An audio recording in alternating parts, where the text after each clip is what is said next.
time that Malik Hawkins was leaning heavily to Texas.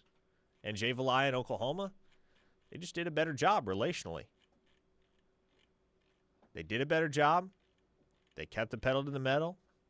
They managed to sway him to the north side of the Red River and play with his older brother. Another one folks may not recall, Danny Okoye.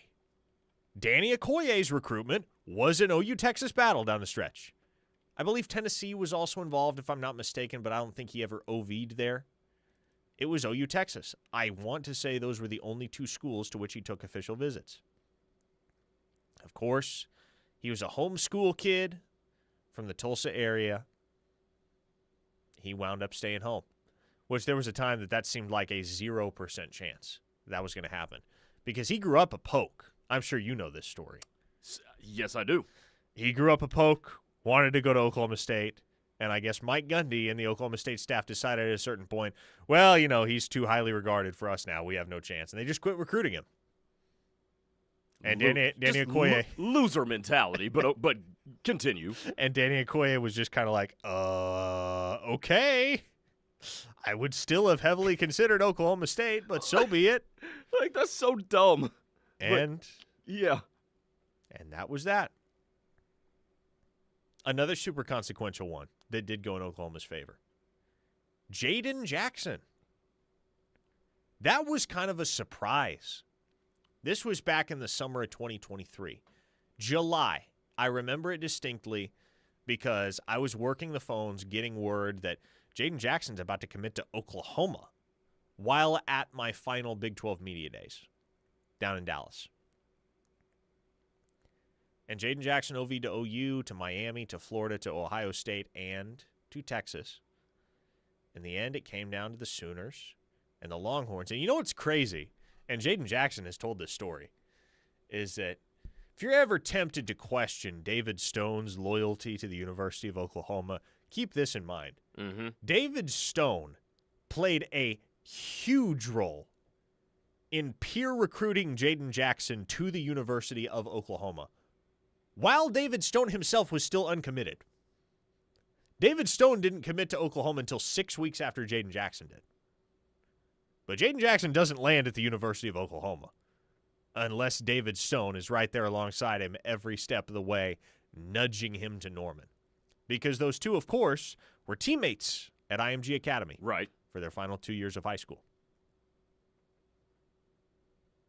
It's been a lot of fun. It has been a lot of fun. And it hasn't all gone your way. DJ Campbell, folks will remember that recruitment. That went down to the wire, I believe, in the 22 cycle. That was right about the time that Texas introduced the Pancake Factory. Yes.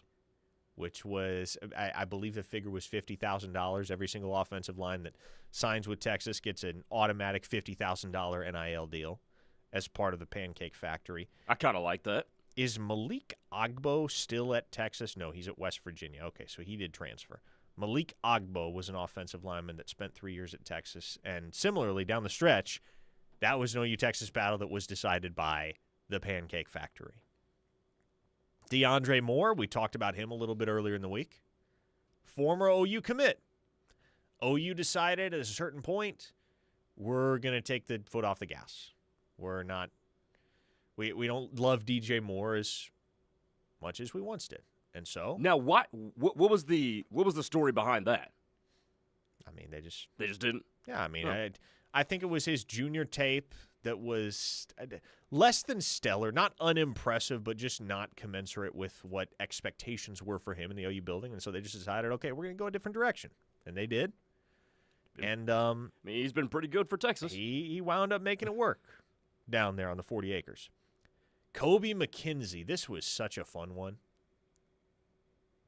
Kobe McKenzie. This all transpired in the span of like 2 or 3 weeks in December of 2021. Kobe McKenzie, I want to say he'd been committed to Oklahoma for almost 2 years. He committed to the Sooners way early in the recruiting process. And that was it for him. I want to say he committed in December of 2019 or January of 2020. It was before COVID that Kobe McKenzie committed to OU. So he had been committed forever. And then Lincoln Riley leaves. And Brian Odom leaves. And Kobe McKenzie decommits. Publicly announces, I'm decommitting from the University of Oklahoma. And then like a week later, out of nowhere, man, he commits to Texas. Boom. It's over. Longhorn. And I remember the post from Kobe McKenzie was very abrupt. It was something just like, committed, thank you. And it was an edit of him, in the burnt orange. And I remember having a conversation with Kobe's adoptive father later that day. And he was like, yeah, the kid made an emotional decision. We'll see if this holds. We'll see. 9 days later, he was committed to Oklahoma again. Mm-hmm. It all turned right back on its head very quickly. And then he was instrumental down the stretch in helping Oklahoma land guys like R. Mason Thomas and Grayson Halton, who also are two of Oklahoma's most impactful defenders here in the year 2025. We talked about Michael Vasusi. I also think that his counterpart, even though he's on the opposite side, DJ Campbell's going to be equally as impactful in this game on Saturday. Because, you've got Michael Vasusi, who's going to line up opposite of Colin Simmons. I know Colin Simmons bounces from one side to the other. But R. Mason Thomas, I believe, lines up on the offense's right side. Am I correct with that? He will line up over left tackle. Yes. So he'll line up over left tackle, yes. DJ Campbell might see him. That might be fun. And that'll be impactful too. Or is DJ Campbell still playing right tackle for Texas? I can't recall. He was there last year because they had Kelvin Banks. Yes. I should know this off the top of my head. I don't. But either way, you're either going up against R. Mason Thomas or you're going up against Marvin Jones and Taylor Wine and the crew over there. Any way you slice it, man. Either way you slice it. And he's been their most consistent. I found a bunch of advanced numbers yesterday. He's been their most consistent offensive lineman. If he plays bad, they might be cooked. Yeah, well, I think any way you slice it, they're cooked on the interior. Oh, yeah. Because the interior three have not been good. No, the entire interior of Texas's offensive line has really struggled, and of course that is where Oklahoma's most specific point of strength is defensively. Craig in Cleveland says, Kenzie Hansen is sure glad Kobe came back to OU. Yeah, it worked out for old boy Kobe. Yeah. He made the right call, I would say. Cherokee Sooner says, remember Tassili Akana? Boy, do I. We mentioned him the other day. Yeah, we did. He's at BYU now. And then, there was one other cat at Texas that sprung to mind that now I cannot summon. Oh, Anthony Hill, man. Oh, yeah, that Anthony dude. Hill. And this maybe gets forgotten because he was committed to Texas A&M for quite a while before flipping to Texas. Yeah. But I know in the Switzer Center, back when he was committed to A&M, they were convinced they were going to be the program that flipped Anthony Hill. And he did OV to Oklahoma, wound up at Texas. I was never as confident that Anthony Hill was going to wind up at Oklahoma. I don't know that there was ever as much traction there as some on that staff wanted to believe that there was. But all the way, that was, and it was by, everybody kind of understood. It's Texas, it's OU, it's A&M. Those are the three major contenders for Anthony Hill. They made a good run, came up a little bit short. Maybe more than a little bit. They came up short, any way you slice it. And the text line is now referencing Jonah Williams. Text line also has corrected us. DJ Campbell is their guard. Is he playing guard? Youth. Trey Wisner. Yep, there you go. Trey Wisner's another one. He was an OU lean for a long, long, long time, and then he transferred to DeSoto. And OU and DeSoto don't get along. Jonah Williams, of course, was not only an OU lean, an OU silent commit. He was silent committed to the University of Oklahoma. And then there was a lot that went on over the few months that ensued. But basically, he kind of got his cover blown by a bunch of expert predictions that came in. And if it sounds ticky-tack, it's because it kind of is. But Jonah Williams never again visited the University of Oklahoma. The last time he ever visited Oklahoma was the day he silent committed to the OU staff. Never showed up again. And that was the end. And he wound up a Longhorn some 6-7 months later. Recruiting is a strange world. It is a really, really, really strange world. Ain't no doubt about it. A 913 listener asks, and that's a Kansas area code, I do believe. Yes. Is it true Bijan wanted to be a Sooner, but Murray went another direction that year? That is half true. Yes, there was a lot of traction between Oklahoma and Bijan Robinson, but no, that was not DeMarco Murray's fault or DeMarco Murray's problem. He was not yet the running backs coach at the University of Oklahoma. The running backs coach at the time at the University of Oklahoma was Jay Boulware. And yes, he kind of screwed the pooch with Bijan Robinson. And he wound up at Texas, and we know how that turned out. Bijan Robinson is now probably one of the top 10 players in the entire National Football League.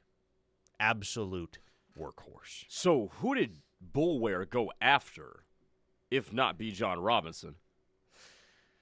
That's the sad part. Oh, no. He had Jace McClellan and Seth McGowan committed at the time. Okay. Jace McClellan committed to Oklahoma while a freshman in high school, or maybe when he was just starting his sophomore year. It's one of the earliest commitments on record to the University of Oklahoma on a football scholarship.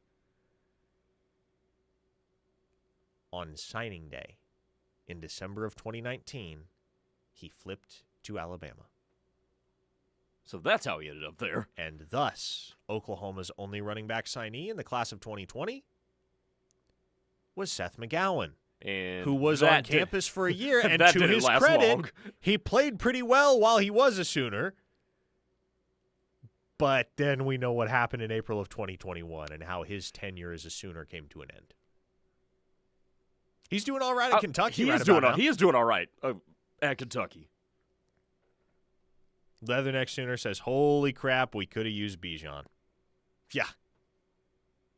Imagine Bijan Robinson. Imagine, for a moment, if you will, Caleb Williams and Bijan Robinson on the same football field. That don't even seem fair. At the college level.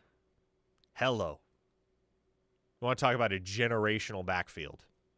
That is one. 405-651-3439. Fun walk down memory lane here in segment number 1.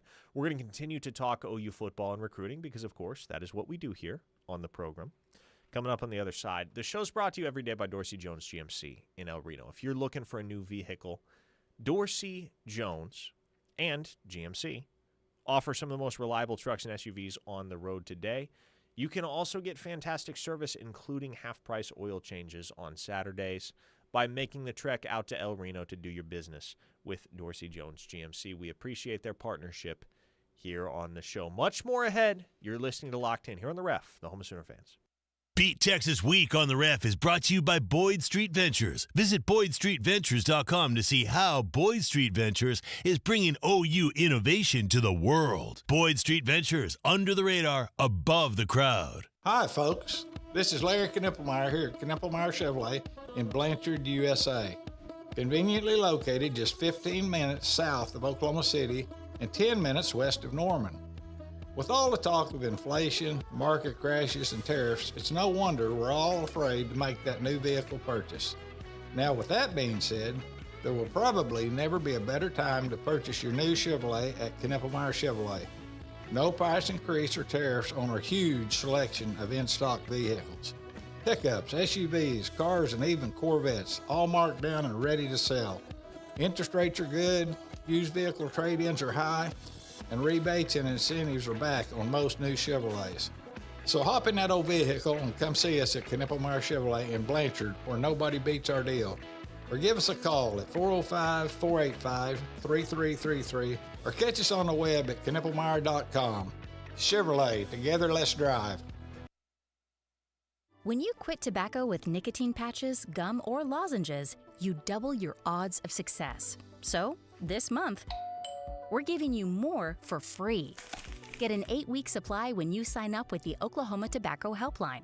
Call 1-800-QUIT now Text READY to 34191 or visit okhelpline.com to double your odds of quitting tobacco with 8 weeks of free patches, gum, or lozenges all month long. A program of TSET.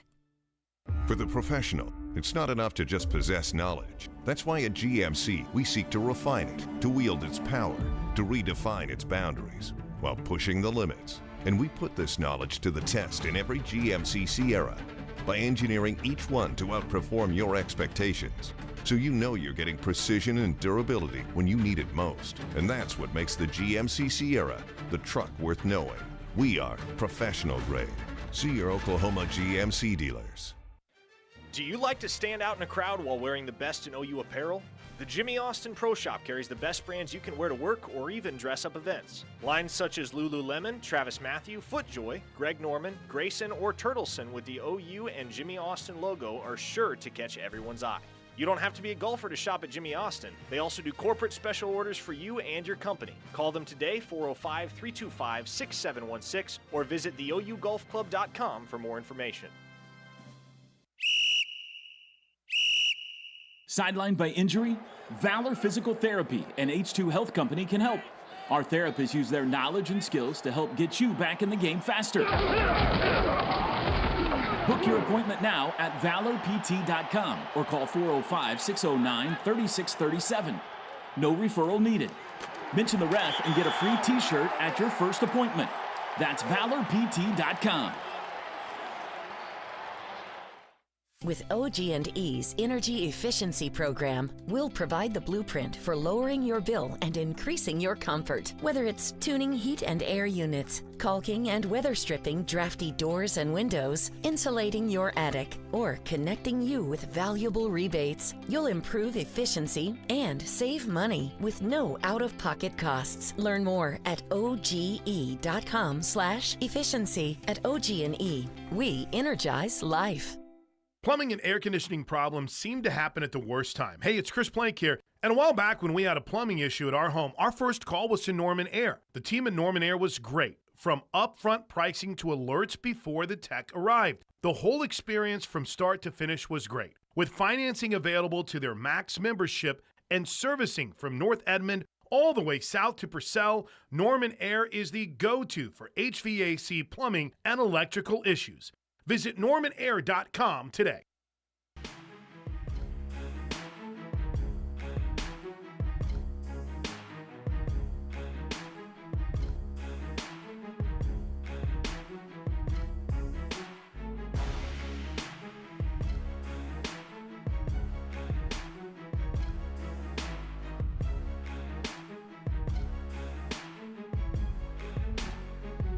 It is locked in here on the ref. The home of Sooner fans, Parker Thune and Grayson Singleton here with you. Interacting with you on the Knippelmeyer Chevrolet text line at 405-651-3439. This was a funny question. Hey, Parker and Grayson. What up? I guess this question was directed more specifically to me because the question is, quick, genuine question. You seem to be more loose and upbeat on this program with Grayson and appear to be a bit more uptight on your live streams and podcasts. Any particular reason? Not throwing shade, just curious. It's a good question. I haven't really thought about it. Maybe Grayson just brings out a more lively side of me. That's what we'll chalk it up to. You know, I'm one of those people that don't believe, especially hyper-localized radio where we are, I don't think you need to be all that buttoned up. No. I genuinely don't. We have a good time on this show. We talk a lot with y'all on the text line because, hey, that's what makes it spin. We have on this hour of programming here on the ref, I've said this before, one of the absolute highest numbers of average texts per day. So the amount of text that we receive is close to or on par with pretty much any other hour of the day here on the ref. And we love it that way. We love answering all of your questions in real time and talking about what y'all want to talk about. So what do y'all want to talk about? Let's turn to a text that I have now buried, unfortunately. We doing an Ask Me Anything type thing here? This is what it was. A 405 listener says, if John Mateer plays another season, I'm okay with Hawkins walking away. What are y'all's thoughts? My thoughts is you're going to have to be, because I can't see him sitting in the same spot for 3 years. That's my short, quick, and easy answer. Also, I would throw the question back to the Knippelmeyer Chevrolet text line. Would you be okay with John Mateer playing another year? Because if John Mateer comes back, that means his draft stock probably goes down from where it is right now. And if his draft stock goes down as a result of his play, that probably means Oklahoma doesn't make the playoff. Basically what I'm saying is, if Oklahoma gets where everybody wants them to get, John Mateer ain't coming back in 2026. That's true. So that's why I phrase it that way, because either John Mateer comes back and you're going to have to be okay with Michael Hawkins walking, because he ain't coming back to be a backup for year 3. And if he also comes back, it's probably because this year didn't end how you wanted it to. Here's what I think it comes down to. I think the only world in which there is a prayer of both of those guys returning next year is if Hawkins is able to preserve his red shirt this season. If Hawkins has to burn that red shirt. Oh, it's at over. That point, yeah, I mean, like you're out of time at that point. Yeah. Because I can tell you this much. From the Hawkins camp, the feeling is if we look at the data, if we look at what it takes to have a long NFL career, which is obviously what Mike wants, what they want for Mike, you have to be a multi-year starter at the collegiate level. And so if you only have 2 years of collegiate eligibility left, it's pretty simple at this point. Like, you have no choice but to pack up and go somewhere where you are going to start. And you're going to be able to get the nod 25 times before your collegiate career is over and have that breadth of experience necessary to not only become a draft pick and not only wear an NFL uniform one day, but be able to make a career out of it rather than simply having a cup of coffee. So I do think there is a world in which Michael Hawkins would come back to Oklahoma next year and back up John Mateer for one more campaign. But I think it's contingent upon the preservation of his red shirt this year. I think the preservation of the red shirt is what gives you a puncher's chance. That's, to be clear, that's all it is, a puncher's chance. I don't think, especially a guy who is as highly recruited as he is, he's not sitting for 3 years. That's just my thinking on it. And guys that talented seldom do. And he is really talented. Yes. There's absolutely no question. And by the way, how much better is he going to get from sitting another year, too? Yeah. And I don't know if I necessarily know the answer to that question. I don't know if there is an answer to that question. Like, is he better suited to develop in the same system for another season even as the backup, or is he better suited to go somewhere else, learn a new system, and just learn experientially? Learn by doing. That's what I was getting at. At what point do you exhaust the learn by watching? And eventually you got to learn by experience. Mm-hmm. Leatherneck Sooner asks, don't we have a highly touted freshman coming in? Yes, Bo Bentley, who, as of last night, is a U.S. Navy All-American for the second straight year. Very rare. He's actually one of the first class of guys that's eligible to be a U.S. Navy All-American 2 consecutive years. It was previously a senior showcase, exclusive to seniors. Bo Bentley was one of the junior invitees the very first year that juniors were allowed to play in the game. So, he is a U.S. Navy All-American for the second straight year. He is undefeated in his high school career as the starting quarterback for Salina High down in Texas. And he is really, really talented. A texter in the 918 says, how about just a moment for Steely's Lawrence loin grab comment? Yes, that was a thing that happened. I think that was actually the text line that came up with that moniker. It wasn't Steely. No. There was a texter that referred to Baker Mayfield's... that's what I was going to assume it was. That's what it was, yes. That display from Baker Mayfield in 2017 was referred to as the Lawrence loin grab by a texter. Huh. CD from Hockley says, at that point you have Hawkins and Bentley redshirting. Will Hawkins take his chance on being better than Bentley? Well, here's the thing, man. Like, experience matters. And I think you're seeing that with John Mateer. right? Like experience matters. Familiarity with the system matters. John Mateer's in his 4th year of college football, and he looks like he's in his 4th year of college football. Michael Hawkins is in a guy who's in his 2nd year of college football and looks like he's in his 2nd year of college football. And so sometimes it's not just about raw talent. Sometimes it's not just about raw ability. In fact, I would say in a large portion of cases, it's not just about raw talent and raw ability and what pundits would call, quote-unquote, arm talent. Arm talent matters, to be certain, but so much of playing the quarterback position at a high level is between the ears. Mm-hmm. And sometimes that part of your game develops as you see and experience different things. Kyle from Salisaw. Here's an interesting text. Guys, I had a conversation with RMT for somewhere between 10 to 15 minutes at the Crimson Combine.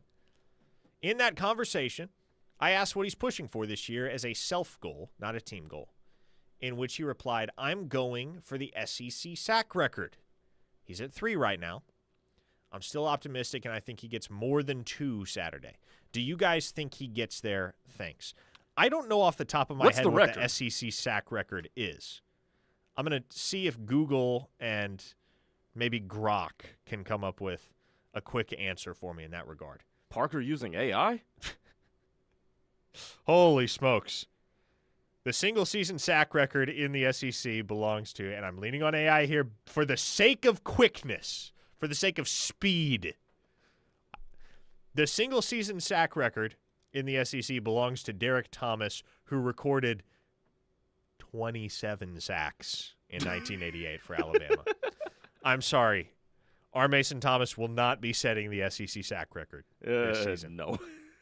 That equates to 3+, almost 4 sacks a game every single week for the rest of the season. Yeah, that ain't happening. That record might be untouchable. Hey, at that point, if he even approaches that record, he's the number 1 pick in the draft. It's not close. Greg from Lawton. Oh, look at this. Some validation from Greg and Lawton. Thank you. He says, I've been listening to sports talk radio for 30-plus years, and the ref is by far the best. The text line interaction incorporated into the shows is unique. No doubt it has helped to keep me loyal to the ref brand, and I appreciate the knowledge gained from the best guys in the business. You got it, Greg. We appreciate you tuning in every single day. Slim Brady says, speaking of Baker, has this season so far changed Grayson's opinion on him? Good pull, Slim Brady. And my answer to that is Baker Mayfield is right now my MVP. I think Baker Mayfield right now is everybody's MVP, man. There's people, and I've seen people throw out Daniel Jones. I've seen people throw out, hey, man, the Colts are 4-1, same record as Tampa. Even though I think they're being led mostly by Jonathan Taylor. But some people have thrown out Dak Prescott, which I think has validity to it. But no, Baker's my MVP right now. No question about it. We got a whole soliloquy from a 580 listener. I'm not sure what that is in response to. I don't know if that was intended for us. Okay, it's just a really, really late text about Ralphie the Buffalo, like an hour late. But Sooner Studio says, what if R. Mason Thomas gets 16 sacks against Texas? Well, then I guess, shoot, at that point he would be knocking on the door of the record. Yeah, at that point we're having a different conversation. He could make a run at it. At that point, does Texas fire their offensive line coach at that point too? Kyle Flood, man? Like, I don't know. Like, you give up 16 sacks to a single player, which is obviously not going to happen. But, yeah, at that point, you'd have to fire everyone, I think. Mike Honser says, I'm only seeing 17.5 for the record, boys. Okay, look at this. Maybe sacks weren't an official stat yet when Derek Thomas allegedly put up 27. Okay, so this says since 2005. Keep that in mind. You sent a screenshot from sportsreference.com there, Mike Honcho. But the asterisk there is since 2005. Since 2005, no player in the SEC has recorded more than 17.5 sacks, which Will Anderson did in 2021 for Alabama. 17.5.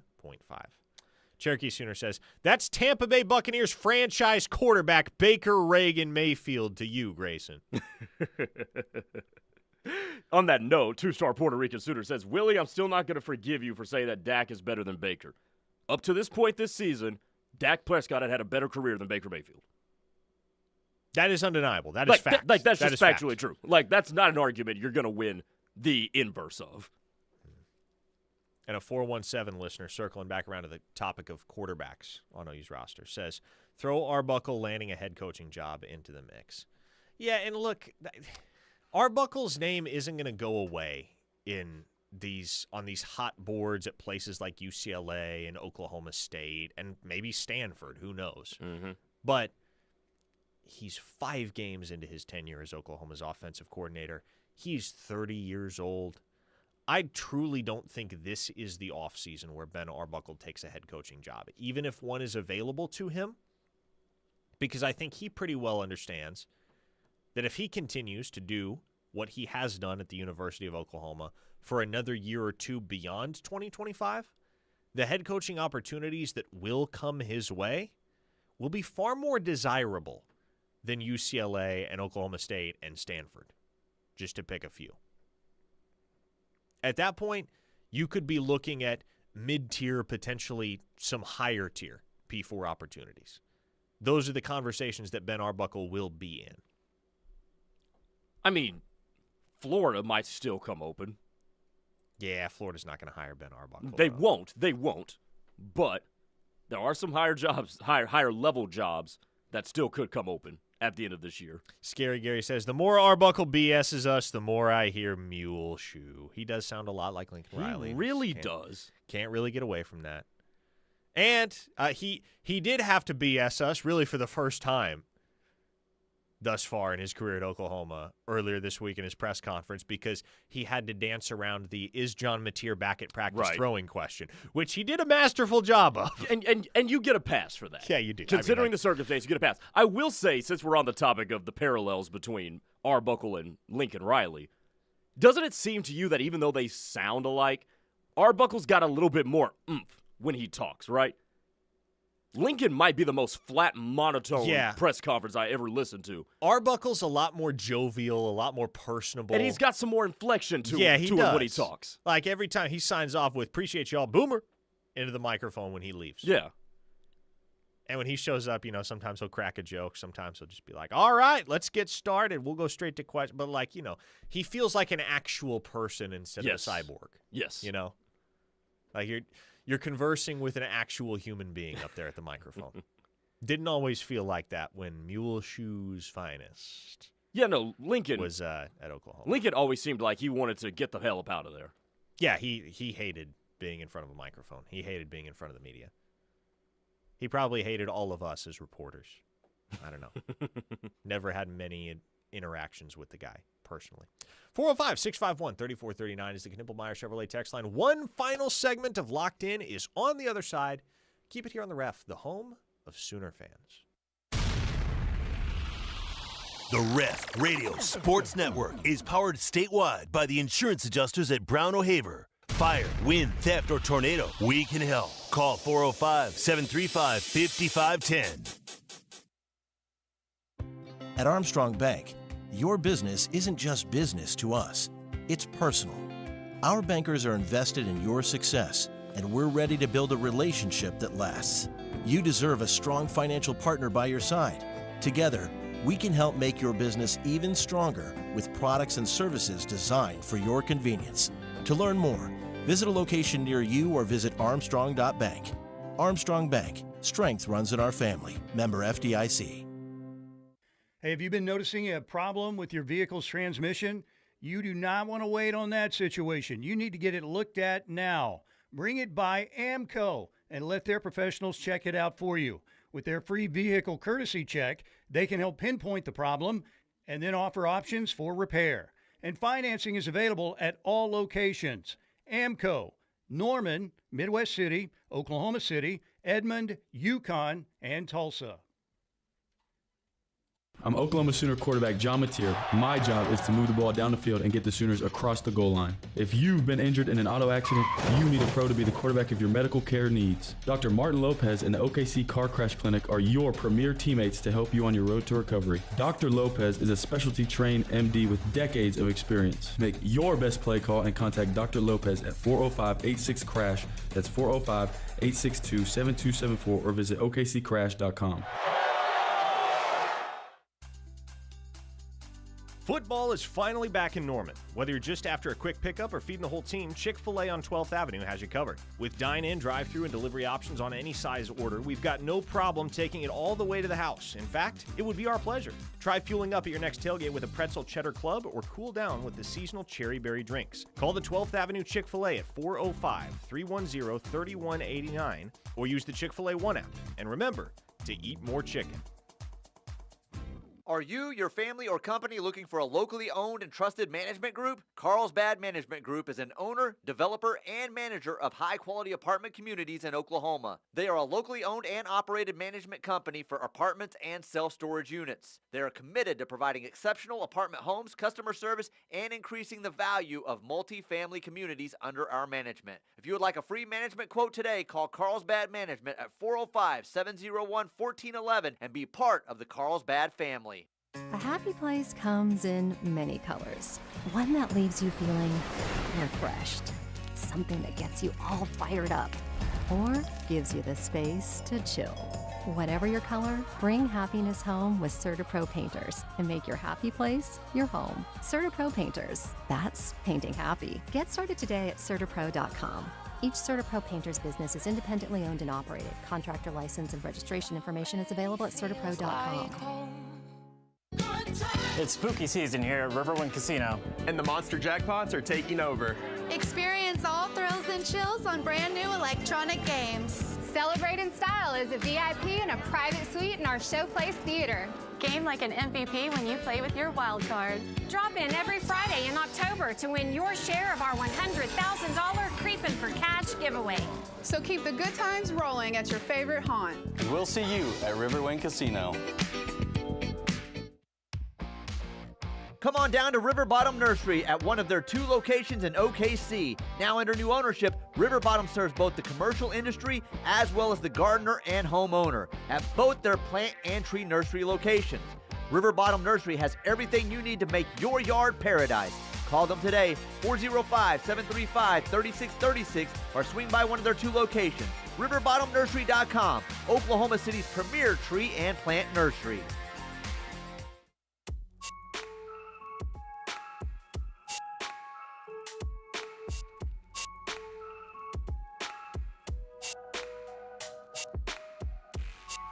(405-651-3439) is the Knippelmeyer Chevrolet text line, and it's a great way to interact with us here on Locked In. Parker Thune alongside Grayson Singleton. But it's not the only way to interact with us, because we are live on YouTube every single day.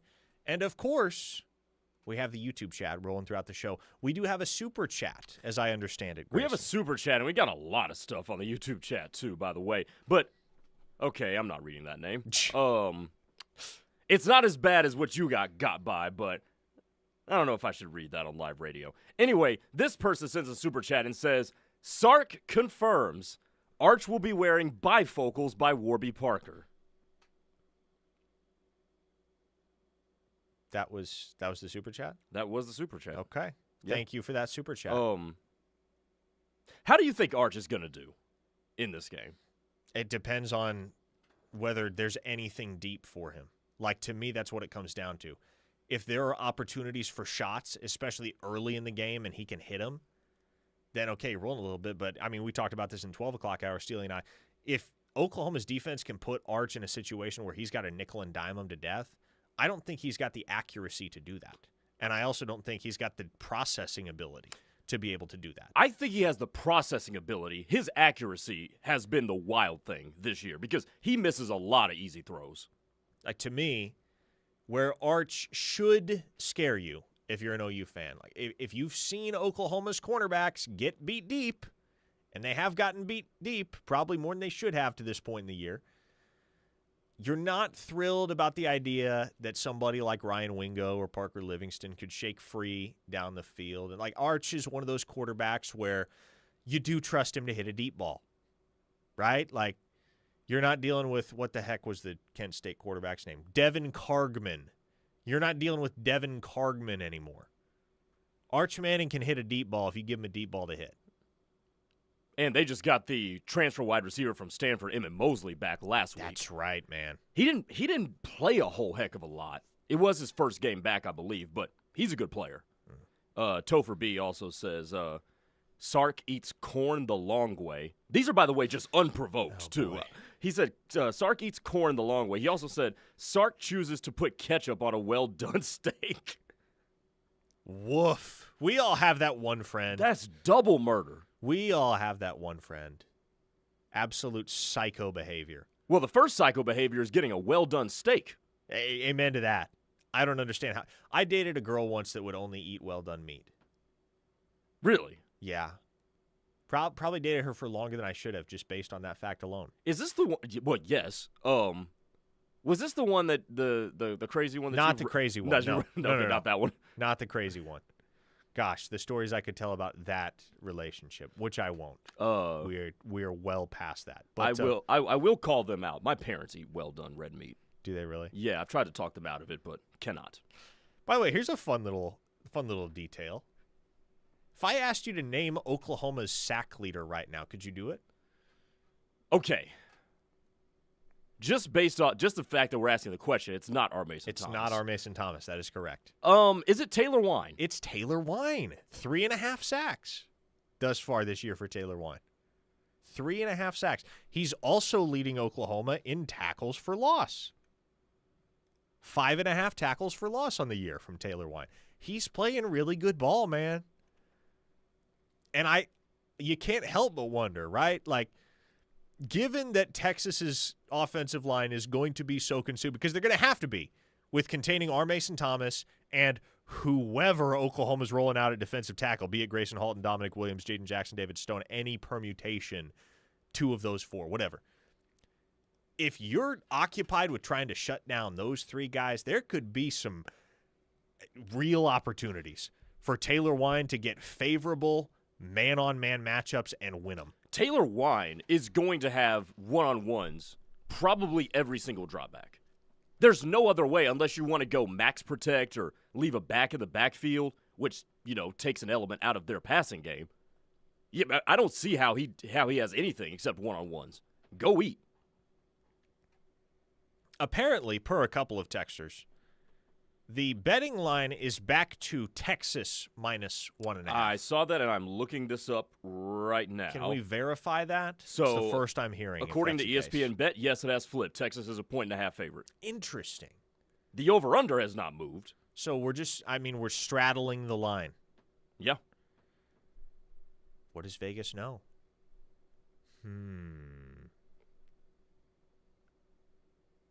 Who are they? Is there somebody Texas is getting back? Outside of Emmett Mosley? I don't know. I mean, is C.J. Baxter playing? I guess we found out yesterday that Parker Livingston is going to be active. Yeah, he's going to play. Wisner's going to give it a go. Is that good for a 3-point swing, though? Yeah, I wonder what's causing that. Huh. Interesting happenings here. Brandon from the 405 points this out, and this is kind of exactly where I was going. Thank you for reorienting us here, Brandon, because I did get sidetracked for a second there. Was Taylor Wine who we went after Colton Vasek decommitted? Yes. Yes, he was. Taylor Wine would not be at the University of Oklahoma right now if Colton Vasek had not flipped to Texas. And thus far, through their college careers, it took Taylor Wine 2 years. It's year 3, and he's just starting to see the field for the first time in a substantial capacity. But he's already outperformed and outproduced Colton Vasek. Who would have thought, man? Who would have thought that a kid from Nolensville, Tennessee, who went into his senior year with no offers to speak of, none, would wind up through 2.5 seasons looking like a better bargain than the guy Oklahoma had committed, a guy that was a borderline top 100 national prospect and was an absolute freak in high school. It was not hard to fall in love with Colton Vasek. It was not hard at all. You flip the tape on, you're like, yep, you can work with that. You'll take that guy. It's kind of a similar thing with Taylor Wine, but not until his senior year. I want to say the first school to offer him, and we're talking midway through his senior year too, was Austin Peay. I think it was like his first few offers were like Austin Peay, Troy, South Alabama, and Oklahoma was one of the first big dogs to get involved, and it was a very quick recruitment. I think he committed within 2 weeks after getting the offer. But, man, what a godsend Taylor Wine has been for the University of Oklahoma. Yeah, no kidding. Zach from Guthrie says, "Whoa, Grayson, my best friend is black, and he always gets well-done steak. He said all black people like well-done meat. Are you sure you're black? I know you mean that in jest, which is why I'm going to answer this question. Yes, that is a black people thing, to get well-done steak. However, all black people do not think the same, and I think well-done steak is disgusting." It is disgusting. No, man. it's objectively You're terrible. Just cooking all the flavor out of it. Come on. Exactly. Like, no. Ugh. Exactly. Awful stuff. Sooner Soldier. Oh, no, Sooner Soldier. What are we doing here, Sooner Soldier? What is this negativity? What is Sooner Soldier doing? He says, I hate to say it, but I think Texas wins. This is a do-or-die game. Oh, goodness gracious. This is a do-or-die game for them. So they will play like there is nothing to lose, and that's dangerous. Okay, I am so glad you brought that up, because I think the way we have talked about this sort of reasoning has been completely out of whack. Come on. I mean, whether it's going after Josh Pate or going after Connor O'Gara, who came on the Dari Noka show, I don't think there's anything wrong with saying, hey, I think Texas might win this game because they're desperate. Desperation breeds a lot of victories in sports. And I don't think that it's a discredit or disrespect or even a consideration to Oklahoma. And Oklahoma has nothing to do with that sort of line of thinking. If you want to say it, and I think Oklahoma's going to win the football game, but if you want to say, hey, I think Texas is going to win because their season's on the line, how many times do we see that in sports where a team has their back up against the wall and somehow they're able to pull something out of the hat and win a game? Florida just did it to Texas last week. Billy Napier might be fired if they didn't win that game last week. So I think the way we've gone about this whole discourse is, as it pertains to what Josh Pate said, to what Connor O'Gara has said earlier today, I think it's completely out of whack, and I think it's fair reasoning to say that I think Texas is going to win because they're the desperate team, and sometimes those teams come on top. Chris from Knoxville says, I'm fine with people picking against Oklahoma, but I need something besides Texas needs this win more or will be more motivated. That's lazy analysis. OU needs this win too and should be equally as motivated.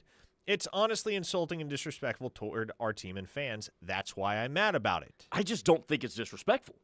Yes, OU needs to win the game. Yes, they're going to go out with a sense of desperation. But Texas, in terms of, if Oklahoma loses this game, their playoff chances are not cooked.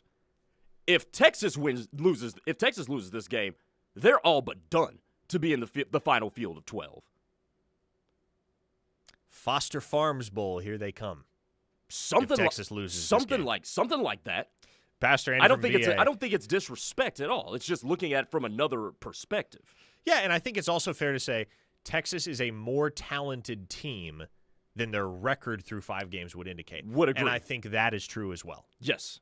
That is indisputable. Like, there is more talent on that Texas roster than you would find on most 3-2 rosters across college football. 100% agree. Virtually all 3-2 rosters across college football.